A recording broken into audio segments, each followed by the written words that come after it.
The park was quiet that morning, the kind of quiet that feels like it's holding its breath.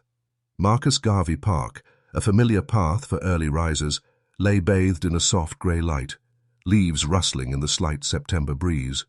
A rope creaked faintly in the wind, a sound so subtle that most would have ignored it. But for the elderly woman walking her small terrier along the north entrance path, it sounded like a warning. At first she thought it was laundry, maybe someone's forgotten clothes tangled in the branches of the old oak tree that had stood there for decades, its gnarled limbs reaching toward the sky. The park had always been a sanctuary, a place of Sunday morning strolls and children's laughter. Today, though, it felt different. Heavier, darker. As she drew closer, the shape became unmistakable. A body, suspended from the branch, swaying slightly with the motion of the wind. Her scream shattered the morning stillness, echoing through the empty streets of Harlem. People began to stir, doors opening as neighbors peered out, drawn by the sound, but no one approached too closely. The figure in the tree wasn't just a tragedy. It was a statement, an act meant to terrify anyone who dared look too long. By the time the NYPD arrived at 6:47 a.m., the scene was already chaotic. Detective Robert Walsh was the first officer to reach the oak tree. His steps slowed as he approached, the weight of what he was about to see pressing down on him before his eyes even took it in. When he looked up, he felt his stomach drop. This wasn't a simple crime scene, not a typical act of violence. This was calculated, intentional, a message carved in flesh and fear. A young black man, barely out of his teens, hung from the rope. His feet hovered a few feet off the ground, his head tilted unnaturally, evidence of a prolonged and agonizing death. He wore a Columbia University sweatshirt, khaki pants, one shoe missing. Rope burns marked his hands and wrists, the physical proof that he had fought, struggled, and tried in vain to save himself. Pinned to his chest was a crudely written note. Colors, know your place. Detective Walsh looked around the park. It was empty, silent, but the tree was visible from multiple streets, an open stage for terror. Whoever had done this had chosen their audience carefully. They wanted people to see, to fear, to understand their threat. Harlem, a place that had always prided itself on resilience, had been targeted in the most intimate, brutal way possible. Walsh's partner, Detective Sullivan, arrived moments later, taking in the scene with a grim, silent understanding. The body was later identified as Thomas Johnson, a 19-year-old Columbia student, a young man with ambition, promise, and the kind of bright mind that made him a beacon in his community. Walsh felt the chill of helplessness settle over him. He knew, as every officer in 1946 Harlem knew, that even if the men responsible were identified, justice would likely never follow. The system would fail Thomas Johnson, just as it had failed so many before him. And yet, despite the horror, despite the systemic failures, something else lingered in the morning air, a seed of resolve. Eyes met eyes, minds processed the impossible. Thomas Johnson was gone, but his story, his death, had already begun to ignite something larger, something that would not be ignored. The rope swayed in the wind, and with it, the weight of injustice pressed upon Harlem. Before the dawn brought terror to Marcus Garvey Park, Thomas Johnson's life had been a quiet rhythm of discipline and ambition. His modest apartment on 135th Street smelled faintly of old books and morning coffee, a space shared with his mother, Ruth, whose careful hands kept the small home tidy. Sunlight had not yet spilled across the hardwood floors, but Thomas was already awake, glasses perched on his nose, a law textbook open across his lap. Thomas's mornings were deliberate. He brewed tea, reviewed notes, and rehearsed legal arguments in low murmurs to himself, imagining courtroom battles against injustice. He had dreamed of becoming a civil rights lawyer, a fighter for equality who believed in the power of courts to right wrongs. His intellect was sharp, his ambition unwavering, and his conscience carefully honed. Professors at Columbia spoke of him with admiration, neighbors with quiet pride. This was a young man whose brilliance extended beyond grades and lectures. He saw the world clearly, understood its injustices, and yearned to confront them. Even on Sunday mornings, the streets of Harlem carried him along familiar paths. At precisely 6 o'clock, Thomas would step out into the crisp air, Bible tucked under his arm, shoes polished, backpack slung over one shoulder. He passed by stoops where elderly men played chess, waved to shopkeepers opening their stores, and nodded to mothers chasing after restless children. Each gesture was small, ordinary, yet in its normalcy it marked him as visible, an unremarkable youth to some, a symbol of hope and progress to others. But to those who believed that black success should be contained, Thomas was a threat. His every step, his very presence, challenged a worldview rooted in fear and hatred. And in 1946, the threat did not go unnoticed. From hidden corners and shadowed warehouses, eyes had been tracking him, calculating the moment to strike. The contrast between his routine and the impending violence created a cruel tension, one foot in innocence, the other in danger, unaware of how fragile his safety truly was. At home, he had moments of tenderness. His mother, Ruth, encouraged his studies, and they shared breakfast quietly, talking of philosophy, history, and the promise of a future that might finally see justice served fairly. Bumpy, his uncle, occasionally dropped by, gruff but protective, a figure who had navigated Harlem's streets with caution and cunning for decades. He often reminded Thomas that life could be harsh, but Thomas's focus was unshakable. Each morning walk, each careful study session was a step toward the world he envisioned, a world where justice could prevail without fear of terror. Yet beneath this ordinary life, the undercurrent of danger ran strong. Harlem's streets were familiar, yet watched, the park a daily path, yet vulnerable. Thomas had no way of knowing that men in secret had drawn straws, had decided that a lesson must be taught, and that he would be their target. Every step he took that morning brought him closer to a fate that would shock his community, a life interrupted before its potential could fully unfold. In these last hours of normalcy, Thomas's brilliance, his discipline, his hope, and his morality all existed in stark contrast to the darkness creeping closer. Each gesture, each moment, each breath was a testament to the promise of youth, a promise that would soon collide violently with the reality of hatred. And while he walked through Marcus Garvey Park that Sunday morning, unaware, the city itself seemed to hold its breath, waiting for what was to come. In the shadows of Harlem, the city's rhythm continued, unaware of the storm brewing in its midst. While families prepared for Sunday, a group of men gathered in a narrow, unremarkable warehouse on East 98th Street. By daylight, they were mechanics, factory workers, store clerks, ordinary men blending seamlessly into the city's pulse. But when the sun slipped behind the horizon, these men transformed into something far darker, a clandestine clan cell operating with careful secrecy, far from the plantations and open fields of the South, right in the heart of New York City.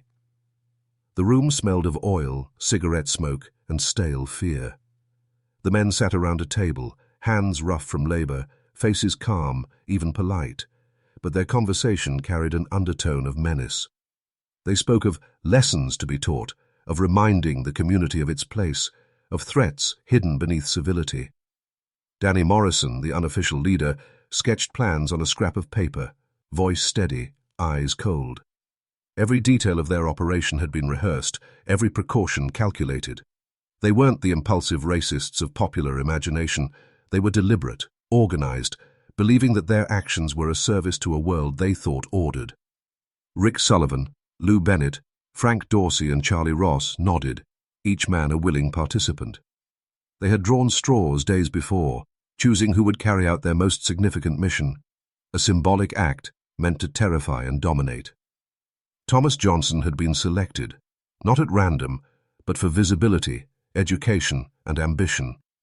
He represented what they feared most, a young black man daring to rise above the limits they demanded. Their plan was methodical, devoid of hesitation, a dark choreography performed in broad daylight, unseen by the city around them.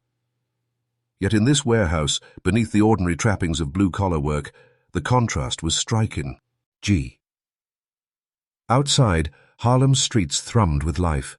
Children laughed, shopkeepers traded goods, neighbors nodded in passing. Inside, the five men plotted cruelty in calm tones, discussing ropes, times, and the exact words of the message they would leave. The duality was staggering. A city alive with freedom, a room filled with men intent on crushing it. These meetings had been regular, every other Friday, small, hidden, mundane to the untrained eye. The men maintained normal lives during the day, bicycles in the park, early morning factories, family dinners. Nobody would suspect that beneath the veneer of respectability, they were planning terror. They moved in shadows because society had taught them they must. Fear of accountability was as potent as the hate in their hearts. In the back of the room, Danny's voice softened, almost intimate, as he reminded the others why Thomas was chosen. "This is about showing them," he said. "Even here, even in Harlem, they learn their place." Each man nodded, unflinching, convinced of righteousness, blind to morality. Outside, the city breathed, ignorant and innocent. Inside, history was being written, one that would ripple through the streets in ways they could not foresee. The warehouse emptied slowly as the sun rose, men returning to their lives, leaving shadows behind. To anyone passing by, the street was ordinary. But beneath the calm, the gears of terror had been set in motion. In their blind arrogance, they underestimated the resilience of Harlem, and they could not yet imagine the storm that awaited them. The park seemed ordinary that Sunday morning, the kind of early light that made every leaf shimmer with dew. Thomas Johnson walked his familiar route, Bible under his arm, shoes tapping softly against the worn path. He had walked this way countless times before, greeting familiar faces, nodding at neighbors, a young man quietly weaving through the life of his community. Nothing in the air suggested the horror about to strike. Then, from the shadows they emerged. 5 men, moving with the precision of predators, faces hard, hands ready.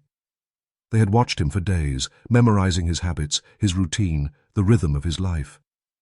In that quiet moment, when the sun had barely risen, Thomas became visible. Too visible. The ordinary path he walked had become a stage, the early morning audience unseen. Thomas saw them too late. Instinct urged him to run, but in the space of seconds he was tackled, the struggle violent and desperate. His glasses flew, his Bible fell to the grass, and he fought with every ounce of strength he possessed. He was small, barely 5'7", yet he did not yield. He kicked, twisted, clawed at the arms that held him. For a brief instant, hope flickered. Maybe, just maybe, he could escape. But 5 grown men were stronger, their determination unyielding. They restrained him methodically, a silent choreography of cruelty practiced in shadowed warehouses. Rope emerged, thick, unyielding, the same rope they had rehearsed with, the same rope that would deliver their message. Danny Morrison, the leader, slipped the noose over Thomas's head with mechanical precision, his companions tightening it in unison. Thomas gasped, kicking, his hands clawing at the coarse fibers that burned and cut into his skin. His struggle was long, measured, agonizing. Every moment stretched into eternity as he fought for life against a fate meticulously imposed. The men were silent, detached, their eyes reflecting no remorse, only the satisfaction of execution. It took 4 minutes, 4 minutes of desperate gasps, of suffocating terror, of the finality of life being stripped away, before Thomas stopped moving. Pinned to his chest, a note in crude block letters. Colors, know your place. The message was clear. The act was symbolic, a brutal demonstration of power over a community they believed should remain subdued. The men stepped back, surveyed their work and walked away. Their ordinary lives awaited, factory shifts, breakfast with families, church services. To them, this had been routine, a necessary lesson delivered without risk or consequence. Harlem, however, felt the tremor of their actions immediately. The streets, usually alive with music, chatter and commerce, seemed to tense, the wind carrying whispers of outrage and fear. Thomas Johnson, brilliant, ambitious and full of promise, had been violently removed from the world, and with him, a symbol of hope for justice through lawful means had been silenced. For the neighborhood, for his family, the loss was immediate and crushing. For Bumpy Johnson, his uncle, it ignited a storm of fury, grief, and a resolve that had lain dormant beneath decades of careful control. Harlem had been threatened, a child of the community stolen, and though the city's law enforcement might turn away, the people who protected the neighborhood would not. The rope swung gently in the morning wind. a cruel metronome marking the passage of injustice. And in that quiet pause, before the sirens and the investigation would follow, one truth became undeniable. Thomas Johnson's death would not be ignored. By the time the phone rang in Bumpy Johnson's office, the sun had fully risen over Harlem, but the streets outside seemed suspended in a fragile stillness. Illinois Gordon's voice trembled over the line, delivering words no man should ever hear. Thomas, Ruth's boy, was gone. The words hung in the air like smoke, heavy and suffocating. Bumpy felt the phone grow unbearably heavy in his hand. He did not speak immediately. There was no curse, no shout, only silence. His mind raced, replaying every memory of Thomas. Teaching him chess at 8, watching him graduate high school with pride, the first day at Columbia University, his mother's joy spilling over in tears of accomplishment. That boy had been brilliant, cautious, and full of promise. A young life snatched violently by men who thought they could intimidate an entire community with a single rope. Ruth, Thomas's mother, sat in their modest apartment surrounded by neighbors, her hands trembling as if trying to hold the weight of grief itself. When Bumpy arrived, she looked up, eyes red and hollow, the light of sorrow cutting through every line of her face. "They took my baby," she whispered, barely audible. He knelt beside her, took her hand, and said softly, "I know." There was no false reassurance, no empty promises, only acknowledgement of loss and a quiet declaration that justice would follow. Bumpy surveyed the park in his mind, replaying what the police had missed. 5 cigarette butts, 5 different shoe prints, a torn button from a dark blue factory uniform, and a half-burned matchbook from Allie's tavern. Small details, insignificant to most, but invaluable to him. They were pieces of a puzzle that, when assembled, would reveal the men who had stolen his nephew from Harlem. He sought witnesses in the shadows. Curtis, an elderly homeless man who had slept on a park bench near the oak tree for decades, had seen them. Bumpy approached carefully, offering protection and compensation in exchange for truth. Curtis's account was precise. 5 white men arriving before sunrise, laughing about punishing a Columbia Negro for daring to be visible, then disappearing into the day as if nothing had happened. Bumpy acted swiftly. He leveraged every connection he had in Harlem, from bartenders who owed favors to loyal men who had served him for decades. Within hours, he had compiled the identities, routines, and vulnerabilities of the 5 men responsible: Danny Morrison, Rick Sullivan, Lou Bennett, Frank Dorsey, and Charlie Ross. Every detail of their lives, addresses, workplaces, daily habits, was catalogued meticulously. As he sat in his office, planning, Bumpy felt the old weight of responsibility settle on him. For 20 years he had navigated Harlem's underworld, enforcing rules, protecting neighborhoods, maintaining order in a city that often ignored the vulnerable. Now the stakes were personal. This was no longer business, this was family. And in a world where law failed, he would be the instrument of justice. The quiet fury in Bumpy's eyes contrasted sharply with the calm of the morning outside. The city went about its ordinary rhythm, but beneath the streets, a reckoning was being prepared. Harlem's protector was awake, and those who dared harm its children would soon discover that their actions had awakened something far older, far more uncompromising than fear. Night had fallen over the Bronx when Bumpy Johnson's plan shifted from paper to action. The city's hum of distant traffic and late-night chatter masked the careful movements of his men.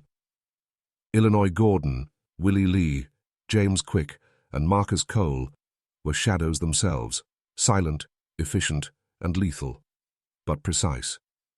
They carried no guns that night, only ropes, fire, and the certainty that those who had harmed Thomas Johnson would face consequences no courtroom could deliver. Danny Morrison was the first target.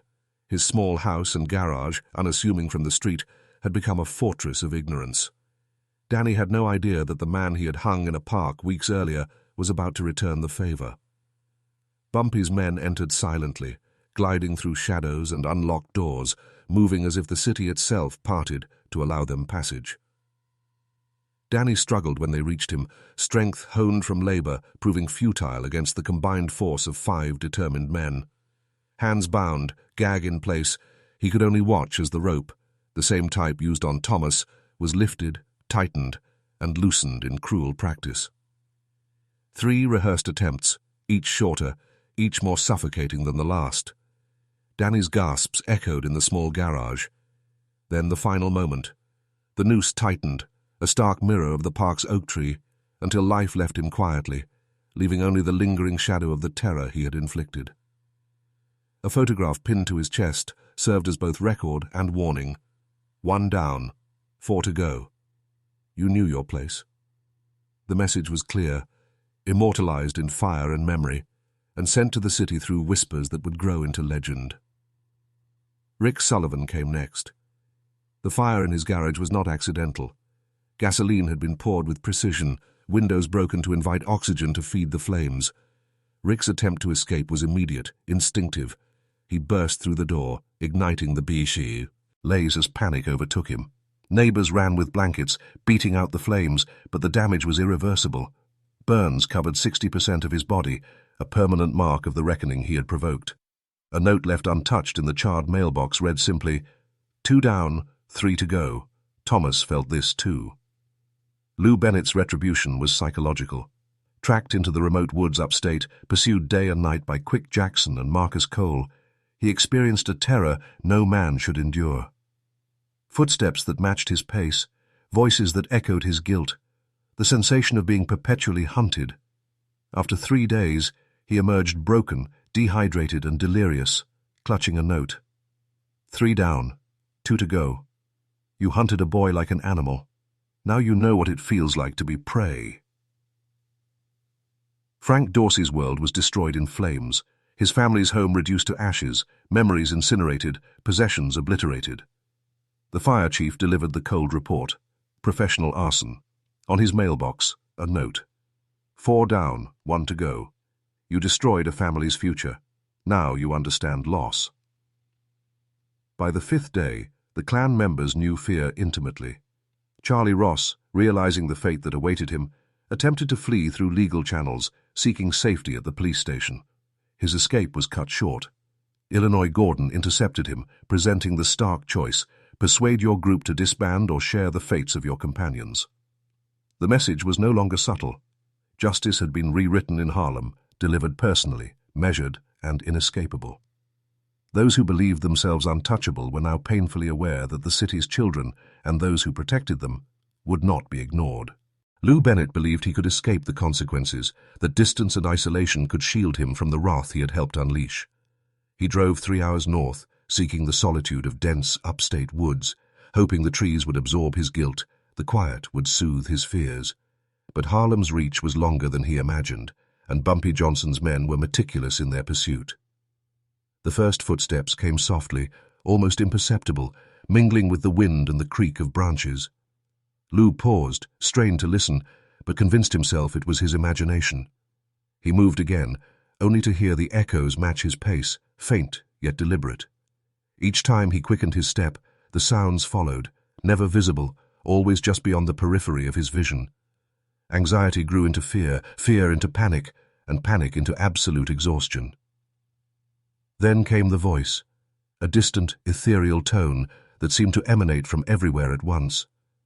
Lou Bennett, you helped kill Thomas Johnson.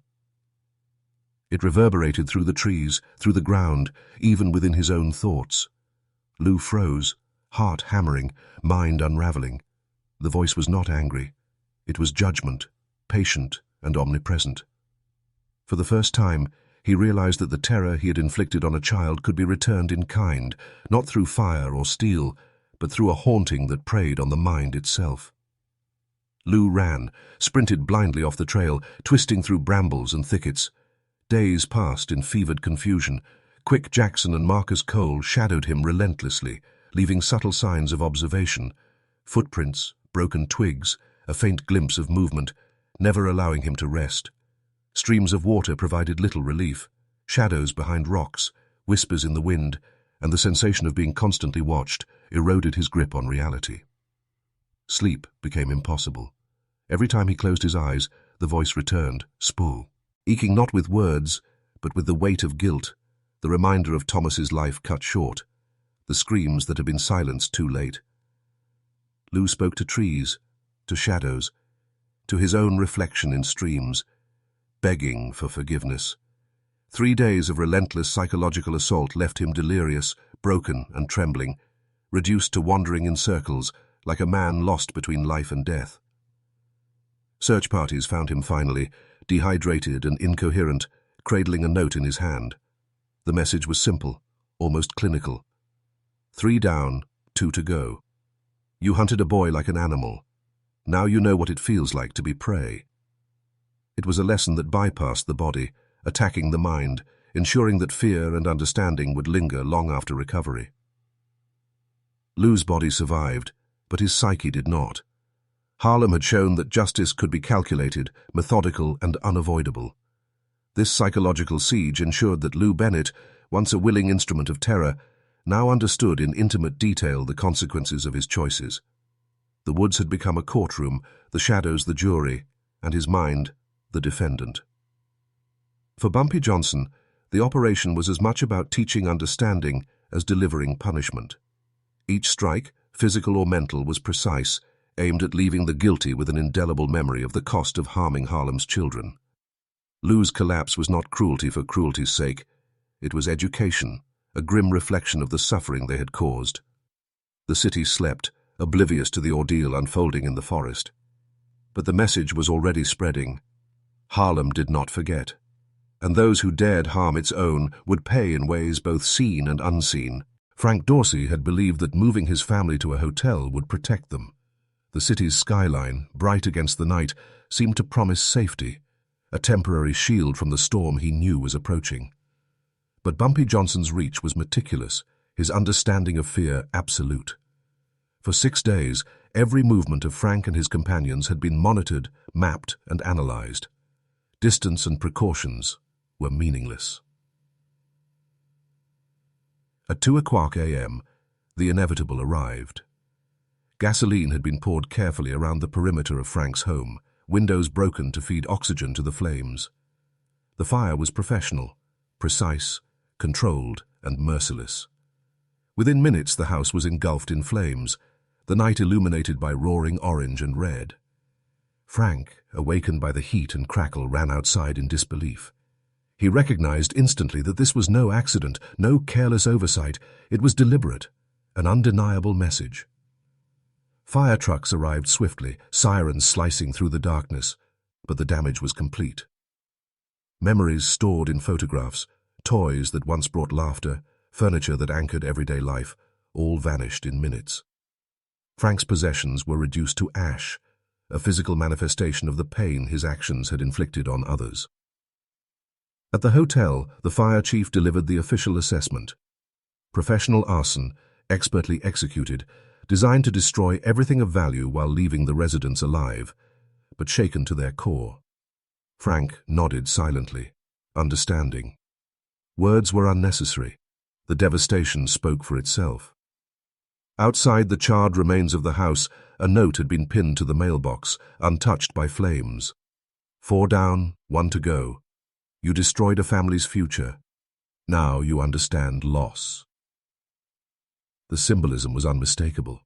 Each strike had been calculated to mirror the suffering caused by the clan's earlier actions. Danny Morrison had hung from a rope. Rick Sullivan had felt the agony of fire. Lou Bennett had endured relentless psychological torment. Now, Frank had experienced destruction on a scale that stripped away stability and security, the core of life itself. For the residents of Harlem, who heard whispers of the fire, the message was clear.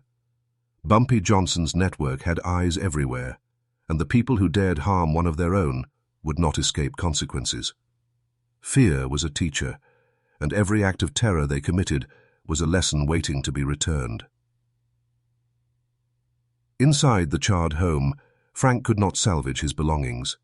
He could not recover his children's toys, his wife's mementos, the photographs chronicling their lives. But he could feel the weight of the message. Justice, in Harlem, was personal, deliberate, and unavoidable. This was not revenge for revenge's sake. It was balance, a restoration of order in a world that had ignored law and morality when Thomas Johnson was lynched. By sunrise, The flames had subsided, leaving only rubble and smoke. And Frank Dorsey, a man who once believed he could act with impunity, stood among the ashes of what had been his life. He understood, in bone-deep clarity, that the terror he and his companions had inflicted would never be unpunished. Harlem's protector had acted, and the warning was now etched in fire and memory alike. The city awoke to the aftermath, oblivious to the orchestration behind the destruction. But the lesson had been delivered, and one more strike remained before the reckoning would reach its conclusion. Charlie Ross knew the moment had come. The destruction of his friends, Danny's hanging, Rick's fire, Lou's psychological torment, Frank's burned home, had sent a single, unmistakable message. Harlem does not forget. For days, fear had shadowed his every step. The streets felt narrower, shadows longer, even the distant hum of the city carried a weight he could not escape. At 5:30 a.m., he made his decision. Go to the police. Confess everything. Perhaps find safety and surrender. Every instinct screamed for survival. His car glided through quiet streets, empty save for the occasional early commuter. But Charlie failed to notice the vehicles silently tailing him, nor the man who stepped from the shadows, blocking his path 3 blocks from the station. Illinois Gordon's presence was calm, unyielding, a reminder that choices had consequences. Get out of the car, Illinois said, voice low, measured. Charlie's legs shook violently. Please, I'll confess. I'll go to prison. Just let me live. His words were frantic, desperate, but the answer was clear. You can, and you will, Illinois replied, because tonight you deliver a message to your friends, the 15 at the warehouse. They meet tonight, and you decide their fate. Charlie's mind raced. The warehouse on East 98th Street, the Klan's northern Harlem cell, a place once hidden, now the stage for final reckoning. Illinois handed him the photograph of Thomas Johnson, smiling in his Columbia sweatshirt. The young man whose life had been stolen, whose promise had been silenced by hate, stared from the photo, demanding accountability. Charlie wept silently, realizing the weight of his choices and the impossible burden of the task ahead.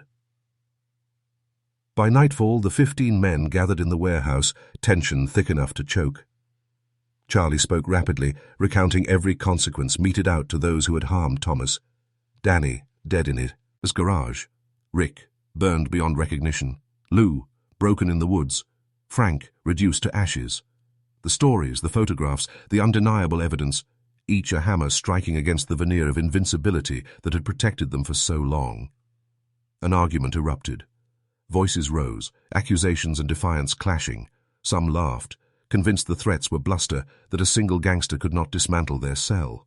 Others faltered, the weight of recent events gnawing at their courage. Charlie waited, knowing the decision would seal their fates. The vote was taken. 10 remained, choosing defiance. 5, including Charlie, walked away, understanding the message could not be ignored. Outside, Bumpy Johnson's team counted. 15 entered, 5 left, 10 stayed. The time for warning was over. Molotovs were positioned with careful precision, front and back, flanks covered, escape routes limited. At 11:47 p.m., the first flames licked the warehouse walls. Screams erupted inside as fire consumed everything. Chaos replacing arrogance, panic replacing pride. 7 men perished, trapped in the inferno, their fate sealed by their refusal to heed the warnings. 3 survived, scarred physically and mentally. The living embodiment of terror returned.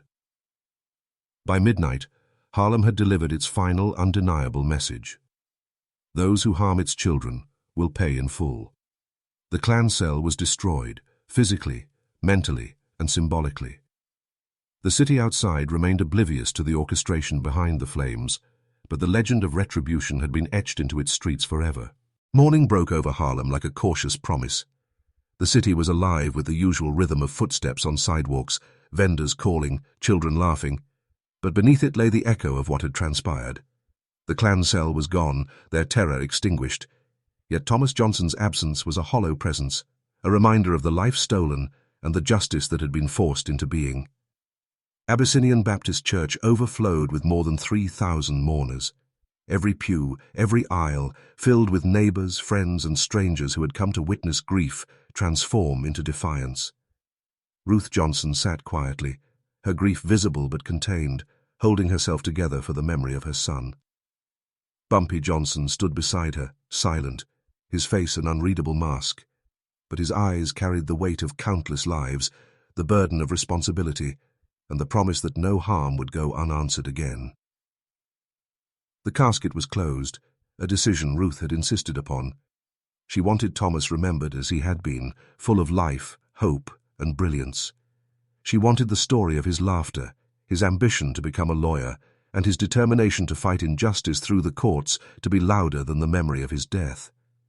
Bumpy placed photographs atop the casket, images not just of Thomas, but of the retribution exacted. Danny Morrison hanging in his garage, Rick Sullivan burned beyond recognition, Lou Bennett crumpled in the woods, Frank Dorsey's home reduced to ashes, and the warehouse consumed by flames. Beneath them lay a single note. Thomas, they paid. Every man who touched you has learned the cost. Harlem delivered justice. Rest easy, nephew. Your mother is safe. Your neighborhood is safe. Uncle Bumpy.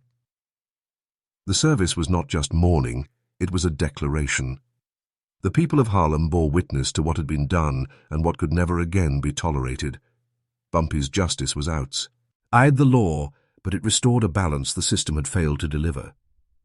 The community felt it collectively, a quiet assurance that their children, their families, and their streets would no longer be helpless under the weight of terror. Years later, the story of Thomas Johnson remained a legend. In 1963, when a reporter approached Bumpy, asking about the rumors surrounding the deaths and attacks of those connected to Thomas's lynching, Bumpy's words were sharp, deliberate, and measured. He spoke not as a criminal, but as a man ensuring the moral scales were balanced when the law refused to act. I regret that it was necessary. I regret that my nephew died believing the system would protect him, but those who took from him had their lives, their futures, destroyed in return. That was not revenge. That was balance. The reporter never published the interview, but the story spread. Harlem whispered it in homes, on street corners, and in churches. It became legend, a warning, and a promise. Touch Harlem's children, and Harlem will respond, not with lawyers or courtrooms, but with something older, something inescapable. Thomas Johnson never became the civil rights lawyer he dreamed of being, but his life ignited action, shaping a community that refused to be terrorized. His uncle's calculated retribution ensured that his death carried meaning, that his memory enforced a code of protection and respect. Harlem learned a lesson that law had failed to teach. When the system fails, justice must rise elsewhere. And so, Thomas Johnson's promise lived on, not in courtrooms, but in the streets, in the hearts of those who remembered, and in the certainty that his death had forged a community unwilling to allow its children to be harmed again.